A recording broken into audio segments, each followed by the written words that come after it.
by about 4, since for the Hmm. past 4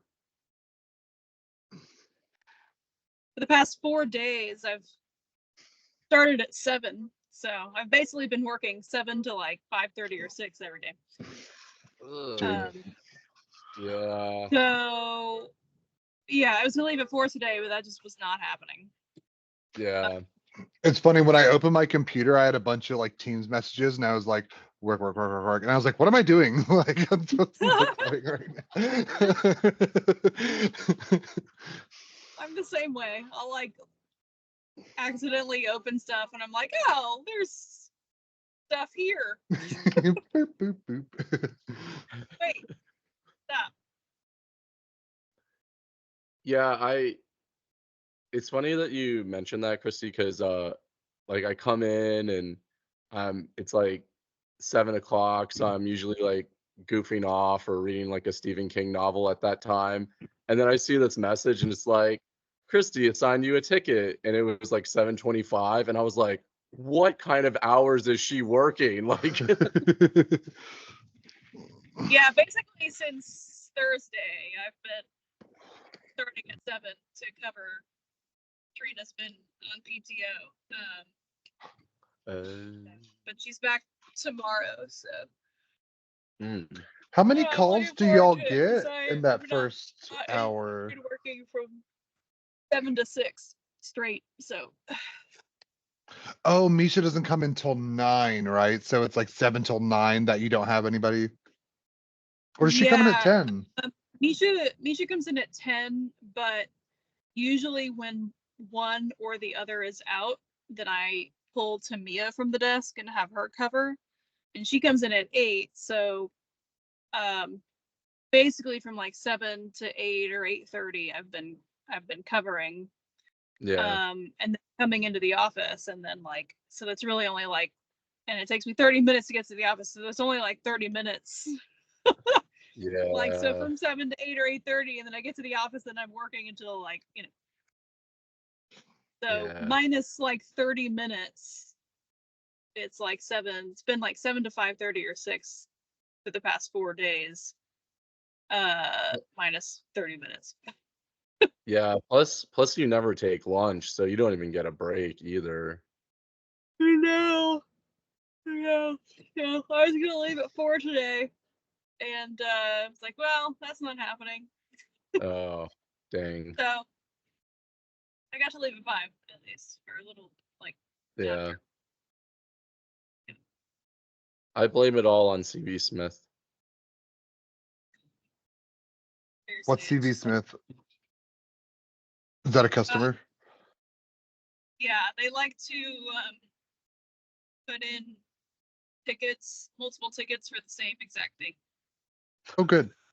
under multiple people, but it's not like, oh, like you have to get it on each person's computer to solve it. It's like you have to get it on the server to solve it. Like there's one Mm. fix.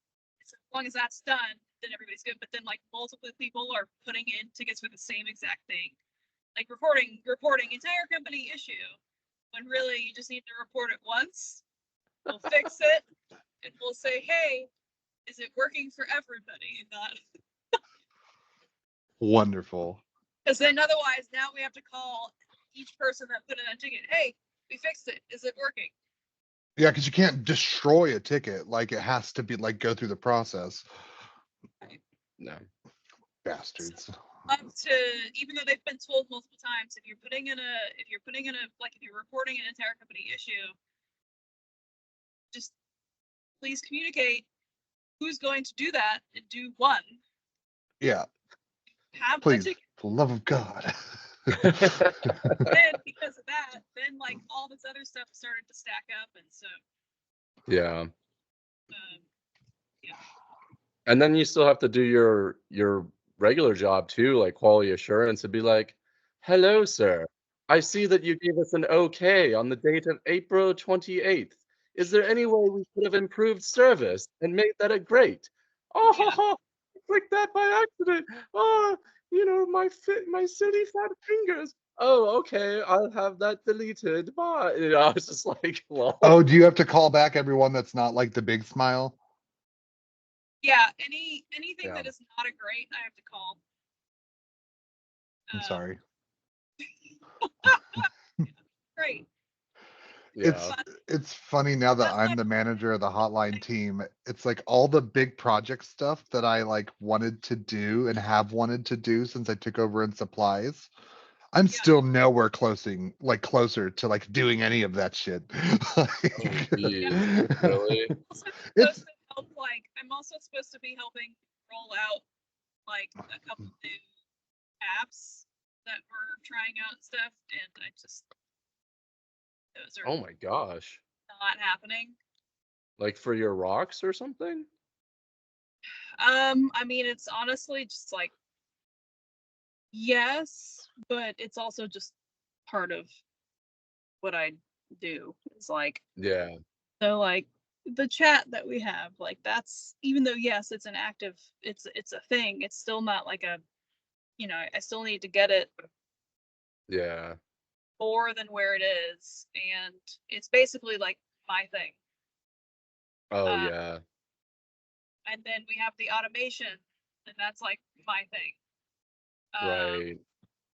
And then almost anything new that like gets rolled out, while Will like takes point on like actively getting it like, added into manage or however it's gonna be integrated. Mm-hmm. It's on me to like get people trained up on it and using it and make sure they're using it, reporting Yeah. errors, and like working with Toby to like, you know, get everything set up back end. Yeah.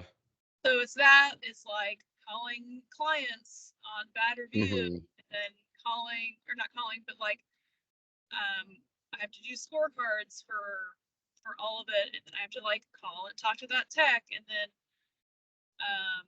like dispatch stuff as well, and Mm-hmm. so like there were things that I had to get done this morning, and I mean really just like Right. this week, where it's like I have to get this done because it's falling behind. It's been falling behind, but it's falling so far behind that it's like people are starting to ask questions. Yeah, People no, that are more than just Will. yeah. When I was in the old department, I was in that situation and I did not like my life at all. It was just getting worse and worse. So It's a lot. But then of course, like anybody new that we bring on, I have to train them too. So then that just like takes me away for like at least a day, but probably more than oh a day to train them. yeah. So,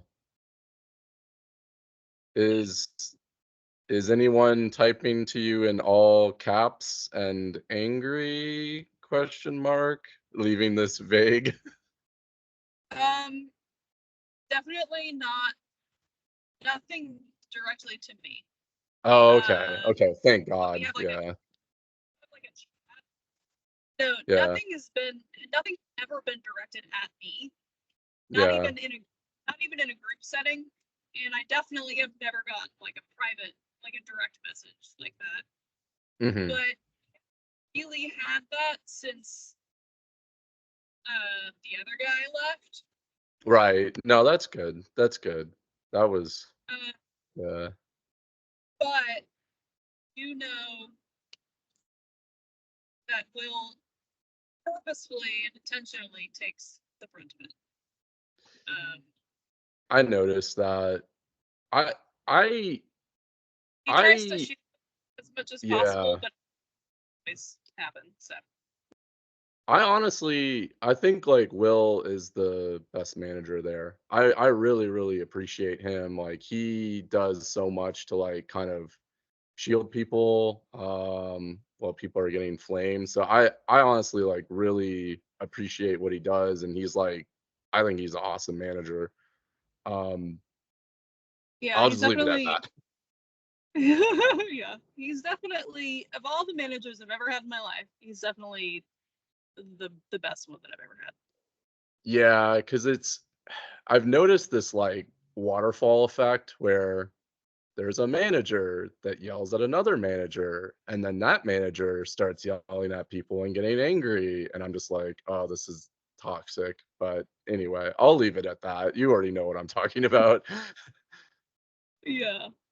uh, Yeah. I'm kind of lucky in my manager. I'm not a manager, supervisor position that I'm kind of like, as long as I have bodies answering the phones, like people kind of leave me alone. So I like how you just say like bodies, so it could be like the zombies from Harry Potter. What is it, the Inferi or yeah. whatever?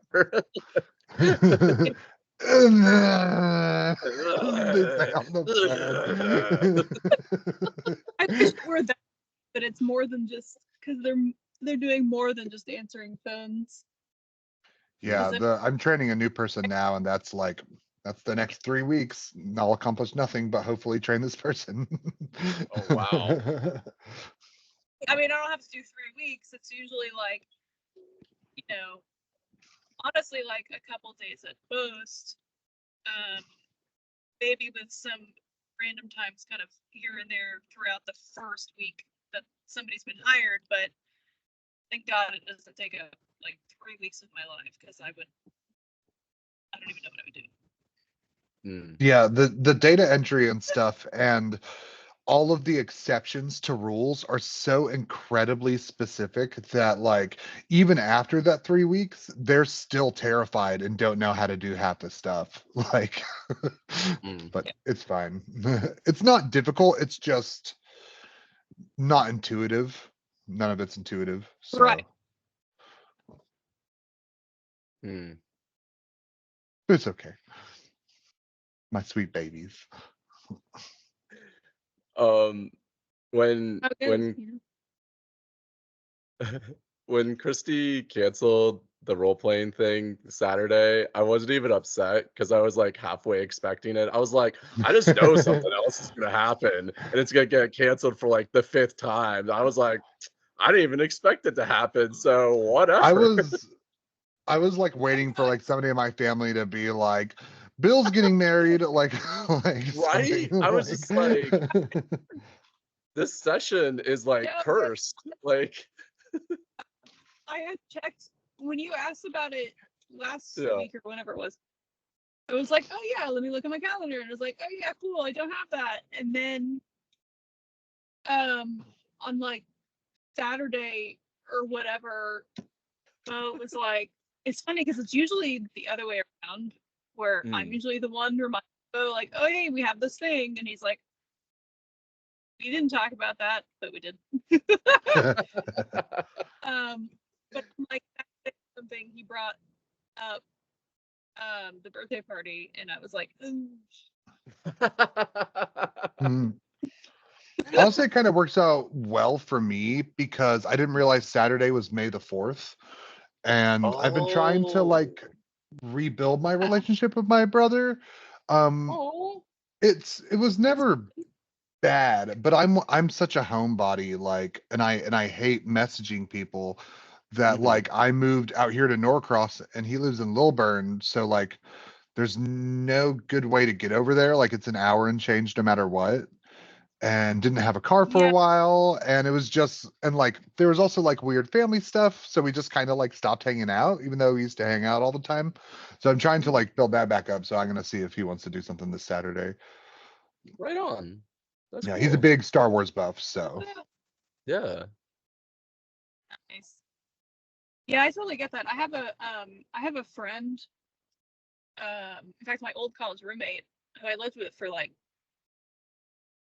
probably my 3 out of 4 years in college. Yeah, that's right. In college, and she I moved here before she did, and then probably like a year after I moved here, a year and a half, she moved here for work. And I haven't seen her since before COVID. Like, even though you're like local. I helped her move. Oh dang. What? What'd you say, Thomas? Oh, I said like, so like y'all still like live close to each other. It's just you haven't seen each other in that long. Yeah. Although, so I've always, a few years ago, I used to live in Lawrenceville, and then I moved to Sewanee. But the entire time she's lived in like Decatur or like, you know, inside the perimeter. And it's just like, that's not easy to just like, oh, pop by her apartment and like, you know what I mean? Yeah. So I basically, like, she got here, she's probably lived here for like 5 or 6 years or something. And I helped her move in. And then we hung out like one time after that, like a few months later, and I haven't seen her since then. I totally It's relate to just like, that. This is the really cool roommate that likes like Lord of the Rings. yeah, the one that we would play the drinking game Oh, the all the drinking time. game? Yeah. I don't even know this roommate, and I think she's delightful. Yeah, she's great. Actually, okay. No, she moved here after I got married. Never mind. I was gonna say, oh no. She was she was a bridesmaid in my wedding, but then I was like, no, wait, we got married and then she moved here. So she like maybe 3 years after I moved here. That checks. Gotcha. Yeah, but I get it, and that's not even my family.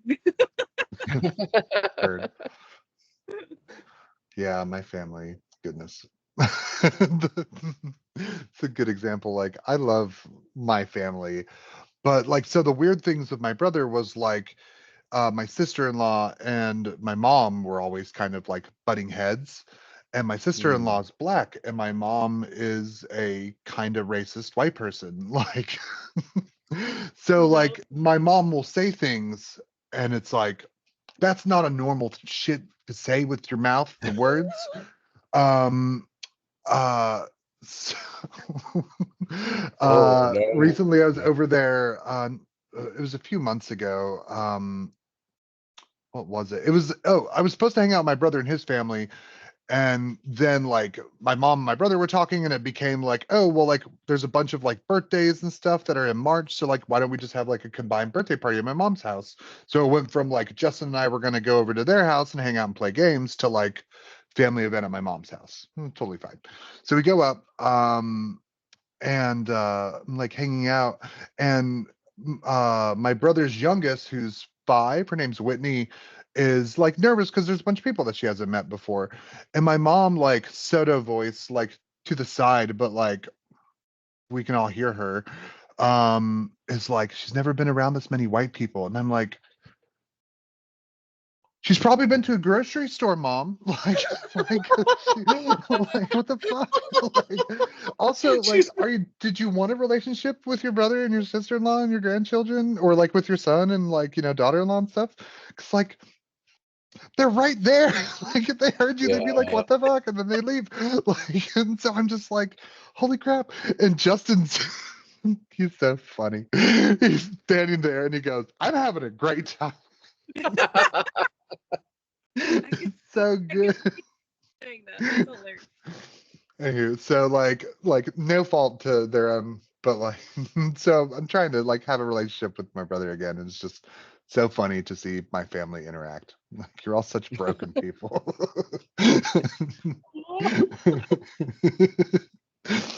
No, Wow. goodness gracious. Anywho, that's my fun story.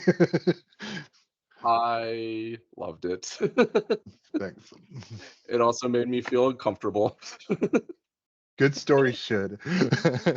I like just touching on that.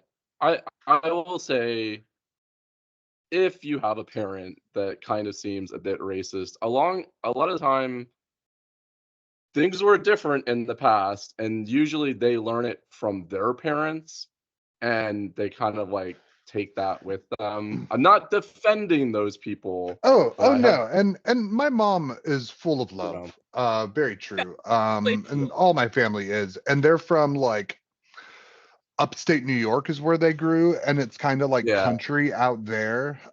So they were, New York hicks, and then they all moved to Georgia and gave up Catholicism and took on Southern Baptist, and now that's them. Um, but I know like my family loves each other and means well, but it's just so funny to like You know, it's so easy to see other people's blind spots. It's harder to like look Yeah, at your own. right. But Yeah. on the flip side, it's like it's not like we haven't talked about this. Yeah, You you'll remind that it's better know. weird. Yeah. Like it's almost like it's ingrained in people because you'll try to remind them and be like, Grandpa, you can't say that word anymore. That's like highly offensive. And they're just like, oh yeah, sorry. And you're like, oh my goodness. Yeah, But it's like, like you're upset, but at the same time, it's like, like I don't know how upset you can be because it's almost like it's part, like, I don't know, like ingrained in some people. and it's Yeah. funny because like they'll do like the gay jokes and stuff, and I'll see them like look over at me and be like, was that good? Did I do the good? Did I do it right?" And I'm like, "You did it right. Like, good job. Oh my Approved." goodness. Wow. I Whole want to family. get both of your opinions on this, but and I'm sure I'm just riding the high of finishing the 7-book series right now. But to me, that was like the best ending for a fantasy series I have read. And I've read a lot of series like Wheel of Time, Narnia, and I thought how she finished that series was like the best finish to a fantasy series that I've read. What do you guys think? I love the ending. The ending is definitely one of my favorites for sure. Yeah. If not favorite. Um, I would say not the take that out. Yes. Yeah. I I'm don't not like the epilogue, including. but I'm not including I'm the not even ending. including that in the. Yeah. Yeah. Yeah, I figured not. But But I. yeah, while the epilogue itself isn't weird, it just makes it like it's fine, right? But it just makes it so weird with the names that were chosen. The I names don't are like bizarre. The names are like if bizarre. you named Yeah. them not that, like it would have been fine. Like, oh, okay, sure, yeah. You know, it's 20 years later, 15 years later, whatever, and they're sending their kids off to Hogwarts for the first time, or some of them at least, you know, some are older, Yeah. whatever. But it's just like it's a little bit cringy. Maybe a lot. Maybe I'm being too Yep. nice. But No, the it was just the cringy. end Oh, the is epilogue super good. specifically being cringy. Yeah. Yes, yes. Yeah. I recently read because I was like reading up on it because I was like, I can't remember if it was controversial or not. So like let me like read about the ending. And there's always people that don't like it and do like it. But I Mhm. kind of got lost in a Reddit thread where somebody was talking about how bonkers it was that Harry named his child Severus. And I started thinking about it and I was like, yeah, like that adult abused that child. Like Yeah.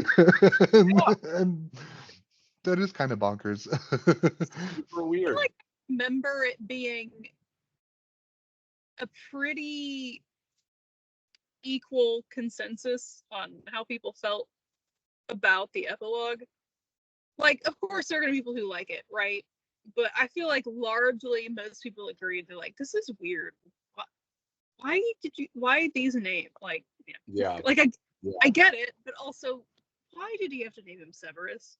It's weirdly like too self-referencing. It's like too meta. It didn't feel Right, natural. Yeah. right. Yeah. Beyond But that, the ending, that one the actual chapter, ending. which The could have actual, just been left out, honestly, the actual ending, it yeah, just got better and better because last week I was at maybe like 85%, 90%, and I was just like gushing over the ending. I was like, this is exactly what I wanted. This is so amazing. You watch that last movie, and that last movie is awesome too. I mean, you've it's got like the giants are fighting, you've got like these giant spiders coming in. She's activating, I think at one point McGonagall even like activates some desks and like sends some desks into battle. And then you have like the suits of armor protecting the castle. And and I'm like, it's involving all these different races. I believe even the centaurs have a place in that last battle, right? Even the centaurs were involved. I think they were. I think so, yeah. Yeah. And don't they Yeah, fight they're like for the cavalry at the end for the good guys, Yeah. yeah. Yeah, and Yeah. they're fighting for Hogwarts. It kind of makes me think of like the Ghost Army in Lord of the Rings. They're like the Yeah, black yeah. ones, and then at the very Oh, end, yeah. like yeah, Yeah. a little bit. So I was loving that aspect of like that giant battle, that culmination. Like Christy was saying last week, it's like, you have all these Marvel films, and all the Marvel films are like leading up to this one massive giant battle. And it's like, it's very, like you're like, yes, this is amazing. But then when it's revealed that, as Misha called it, I think she called Snape like a quadruple agent, because he's like, he's bad, but actually he's good. But then, He's also Voldemort yeah, yeah, exactly. And yeah, that reveal where you find out that Dumbledore was dying, and I guess he only had like a year left or something like that, and he's trying to preserve the innocence of Malfoy. So he's trying to save Malfoy the best he can, and he's like, "Sir, Severus, I want you to kill me." And you're just like, that reveal was just wild. And you're just like, he's been playing on the good guy side this whole time. And yeah, that yeah, reveal just blew me away. And then um Harry has the snitch, and the whole time I'm like, how is he gonna open the snitch? Like, open at the close. What does that mean? And he's like, you have to die. And that's just like so impactful. And you're like, oh my God, like he has to die. Like, this is crazy. And yeah, he gets the resurrection stone, and like Sirius is there, and then his parents are there, and they're like, floating around him, and he can see them. And at that point, I guess he has all three items, right? Because Draco's wand was actually the Elder Wand, or I guess, didn't they call it like the Death Stick or something as well? Yeah. Death And stick. like that. yeah, Yeah, and he has the cloak, and he has the resurrection stone that he gets from the snitch. So he has all three items. And the legend was, if you have all three items, then you are a master, I guess, like the master of death. And so the way I interpreted yeah, it is like he dies, but because he has all three items, he can't die. And at that point, he kind of has the choice. Does he want to go with Dumbledore and get on that train onto some sort of other reality, or because he's like the master of death, he has that decision where he can go back. At least that's how I interpreted it. yeah. That's correct. That would Okay. be Yeah, like that's how I saw it too, yeah. yeah, because otherwise, if they're um, if you think about the ways that the other destroy like destroys the item itself. Yes, it destroys the piece of Voldemort's soul that he put into it, but it also Hmm. destroys the item itself. So Harry himself is a Horcrux, unintentionally though. Right, Um, right. if he didn't have the Deathly Hallows and he died and like let Voldemort kill him, yes, okay, it would kill that piece of Voldemort, but it would also just kill Harry. It would destroy Harry as well. So if he's Mm. got the Hallows, then he conquers death Hmm. because he got him. And so at that point, it makes sense that he would be in a sort of limbo to Hmm. kind of choose, do you want to move on or do you want to stay? Either way, he's killed that piece of his soul, of Voldemort's soul. Yeah, So yeah. One of That's the kind of things I like to puzzle is like, when did Dumbledore realize Harry was probably a Horcrux? I think about that all the time. Hmm. it had to be pretty early on. I feel like there's a moment in the 7th book where you sort of pinpoint a little more concretely where he figured it out.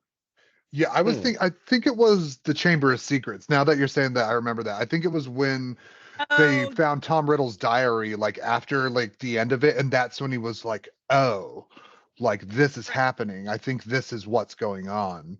right. Mm. Dumbledore decided to sort of investigate through the memories of Tom Riddle what he was doing. Because I don't think before probably Chamber of Secrets he or anyone besides Voldemort himself realized that that's what he had done. That's what Tom Riddle had done. Uh, Yeah. maybe suspected, I guess, but he used whatever that mirror thing, not the mirror, but the thing where you pull your memories out and you can like Yeah, the pensieve. Yeah. yeah, think Yeah. um I think I understood it as Dumbledore using that to remember when Tom was a kid, or in going through Hogwarts and like a young adult, and him realizing, oh, he did do that. And Mm. then the Secrets happens, and then he's kind of like piecing it together, and yeah. Yeah, because Voldemort's back at the end of the 4th book. And so that's what really instigates the Order of the Phoenix to come back up. And I think it's not until book 5 that Dumbledore starts using the pensieve, and like Harry goes and like with him into it. And I think that's what kind of Oh, guides him to Slug Slughorn for the 6th book. So like that was like Dumbledore's like thought process. So he knew Mm-hmm. something was up in the 2nd book, Mm-hmm. and thought Harry was connected, but had no way to tangibly like put his finger on like what actual Mm-hmm. magic it was, Yeah. until he started following like that breadcrumb trail and then got to right. Slughorn. Yeah. I'm so glad we finally got an explanation for that connection between Harry and Voldemort, because I think it's like the 4th or 5th book, and then he's supposed to be training with Snape, and Snape is trying to, you know, focus on, what do they call it? Occlumancy, or Yeah. I'm Oh probably saying yeah. it wrong. Occlumency. Yeah.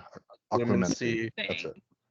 And I remember we had a book club, and I was talking to you guys, and I was like, Harry's training constantly, and he's really trying to block out Voldemort, but he cannot block out Voldemort. And I was like, it even seems like the more training he does, it's actually making it worse, and it's almost like it's amplifying that connection between him and Voldemort.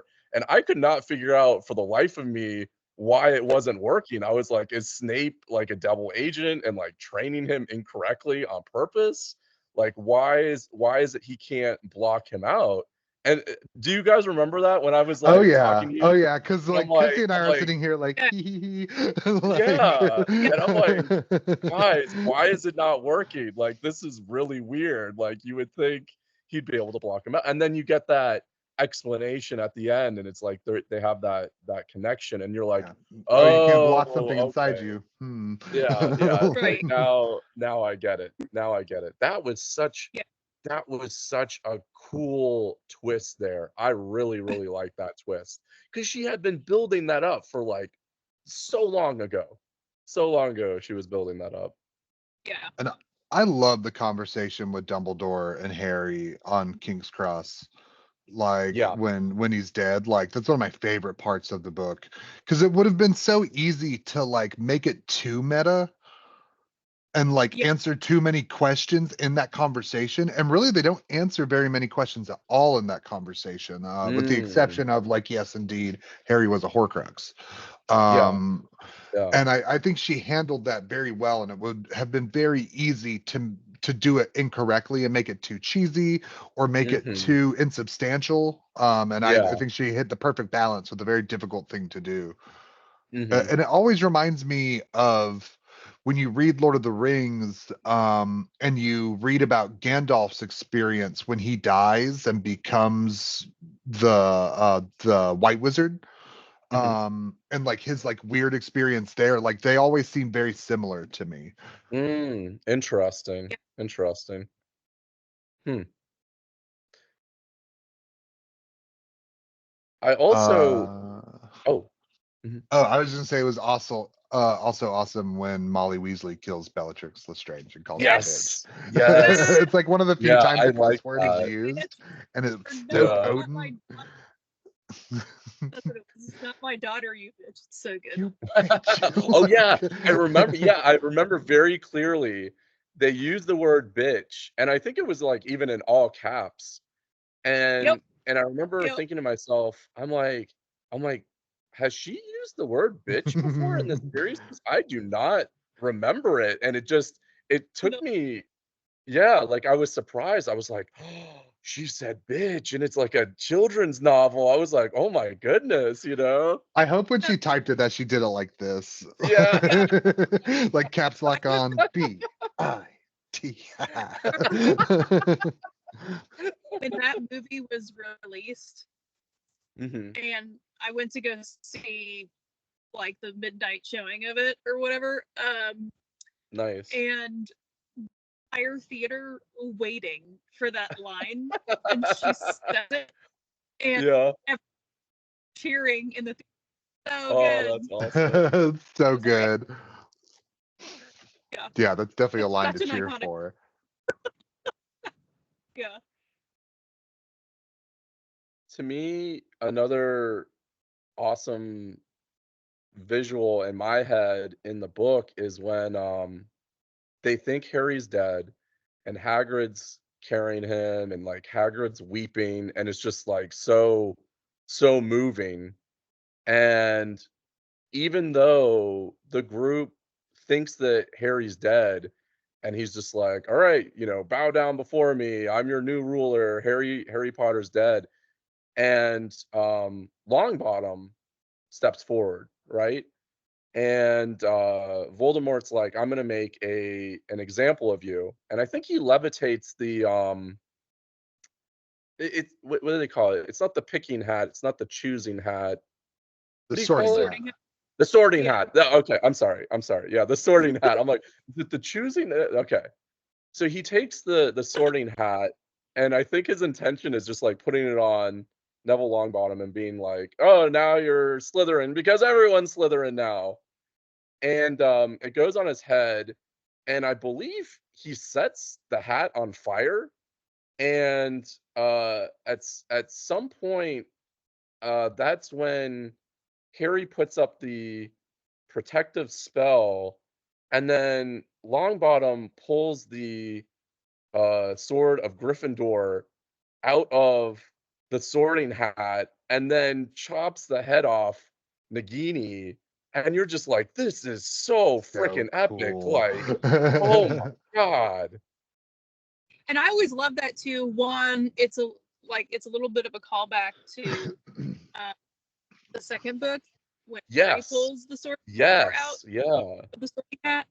But I also love it because um what is it? It's something like, the sword of Gryffindor will present itself to those yep, who show the most bravery or something like that. Yeah, like the yeah, Uh, worthy Gryffindors in their yeah, time of need. the Yeah. word, yeah, and I because Neville, while in Gryffindor and Gryffindor being known for bravery, mhm, is one of the more sort of timid and yeah, he's not a confident in himself. But he like in not just this moment, but kind of the entire last book just has conjured all of this bravery and you know he's determined and it just like and he pulls it out and it's mhm, such a good because the entire series Neville is yep, Neville. That's yeah, what you know him as. He's really He's just like like the MVP of the like last book or two. almost 3, like from book 5 and on, like he just steps it up so much. And honestly, in Mhm. my opinion, in the last book, he has it worse than Harry, because Harry's out by himself with his friends trying to accomplish a goal, whereas Neville Yeah. Longbottom is being tortured in school, Yep. like, By the and cannot Carrows. leave. Yeah. Yep. The Carrows are like slashing him for every infraction. Yeah. Now that you've finished, I want to talk about this because I've been waiting to talk about this. So you Yeah. know the scene in the movie where McGonagall takes back over the school and like fights Snape and like Yeah. throws fire at him. So Yeah. you can rewatch that scene when Yeah. Snape blocks her spells, he uses them to knock out the Carrows that are behind him. So even though like McGonagall Oh. thinks he's evil and that like he's at his lowest point where Oh, literally wow. all of the people he's trying to help think he's betrayed them and is just a bastard. He's still Yeah. doing what he can to Oh, help them. wow. And it's so cool because they absolutely did it that way on purpose because it's not in the Yeah. books, it's just in the movies. Yeah. Yeah. But yeah, it's That so cool. I don't think I've that ever last oh, go back. sorry. Yeah, it's worth another view. Like also like Mm. McGonagall using offensive magic is just the coolest. Like fucking love her. But like seeing him do that and like seeing how obvious it is, and it's like I've watched this movie 30 times before some, random Mm. like YouTube short showed me this. And I was like, Oh, wow, I've seen interesting. that so many times that I never picked it out. And it's very clearly what he's doing. Yeah. That's awesome. Hmm. I love I Snape. He was a bastard, but I love him. Alan Rickman for life.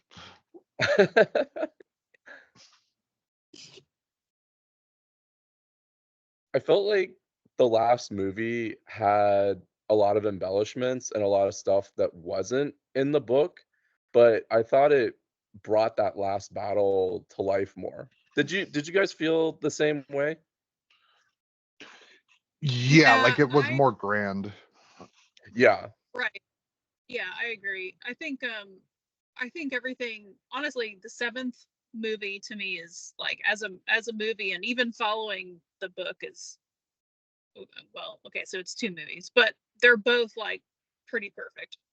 I Yeah. remember both and did not come out of either thinking, oh well, they removed this or they added this and that was weird Yeah. and we lost. I Hmm. don't know. Yeah. Yeah, Yeah. felt like it was pretty dang perfect. Mhm. Yeah. Yeah, there's a lot that they added in that very last movie, and I remember thinking to myself, this is the first movie where I didn't think to myself like, "Oh, they took that part out. I'm bummed out." The last movie was the first time where I thought to myself, "Oh, they're adding this stuff, and this is actually adding to the story and making it more enjoyable for me." Because you have that army of bad guys. They're what are they? I think they're like hunting magical beasts. They have like a name for them. They all look like hobos, and they have like that Yeah, the like army of emo like hobo poachers. Yeah. yeah, yeah. They look like emo hobos, and there's that giant, kind of giant force field around Hogwarts. And Neville's like, "Come on, you jerks!" And one of them tries to step across the protective force field and gets like vaporized and turned to ash. And then they all back off and they're like freaked out. But then they keep casting curses and eventually drop like the protective force field. And then you have this massive army of like hobos running towards Neville, and Neville like takes off. He's like, "Oh my god," and he's running the other way. And you've got like the giants just like, stepping on people, and it's so grand and like so amazing. I really like that last movie. Yeah, it's great. Mm. Did a really great job. And as the actors got older, they got better at acting, thank God. Yeah. Um And like they did such a good job in those last, like the last book, the two movies, like conveying the emotions and the angst and like just how much they were going Mm, through, especially while they were on the run and with Ron yeah, leaving and the power of the Horcrux like corrupting them to become bitter towards each other. Like that was yeah, conveyed so well. And it's so hard to make something that's so extremely bleak end on a note mhm, of like let's move forward, and they timed it perfectly. Like they chose the yeah, exact right moment to finish the first part of the last book yeah. like in movie form. It was very well done. Oh yeah. It felt, yeah, it felt very natural, almost as if it might have been two books.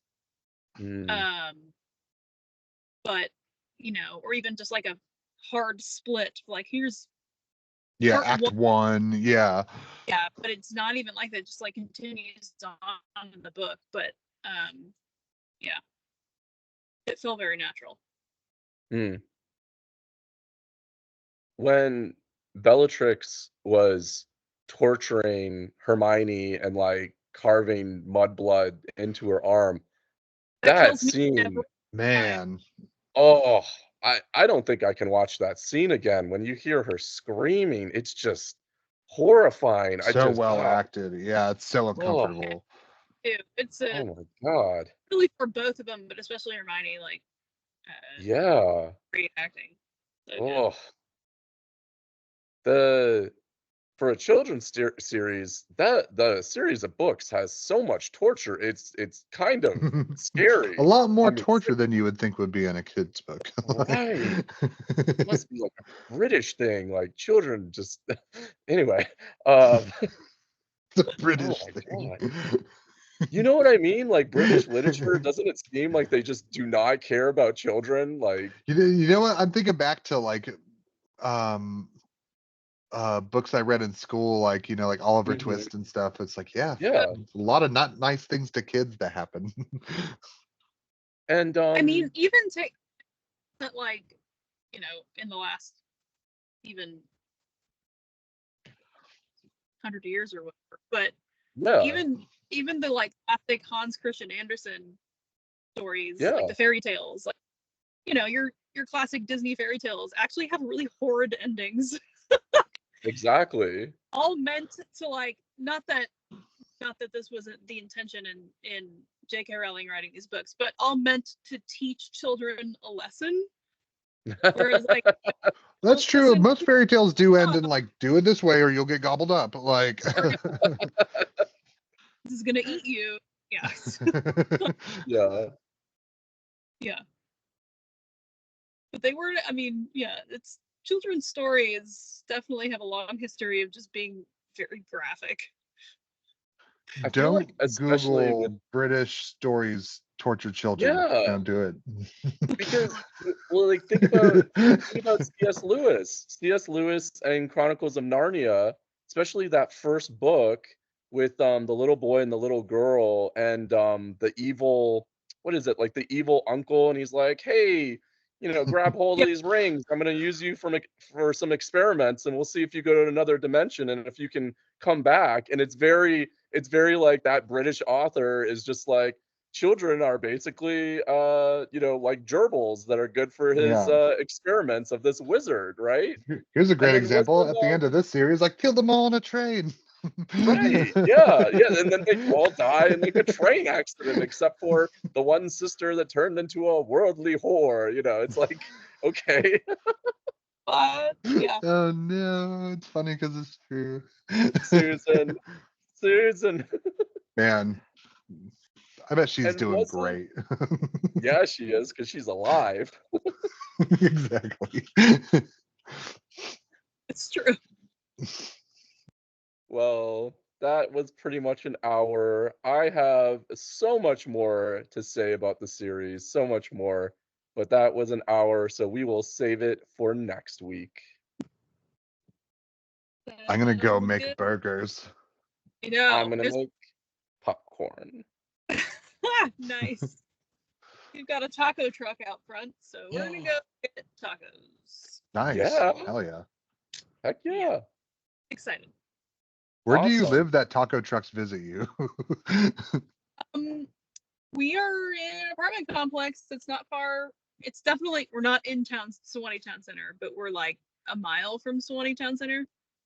But every maybe every couple of months, this taco truck shows up, and the complex it's coordinated with the management of the the apartment complex, because they always send out an email like, hey, on this day, this they're coming between these times. But there's only been one other taco truck that has come before, but this one consistently comes every month and a half to 2 months or whatever. Man, that's awesome. Yeah, that is awesome. And it's super good too, which is awesome. Oh, nice. All right, friends. All right. Bye. Make good choices. Yeah.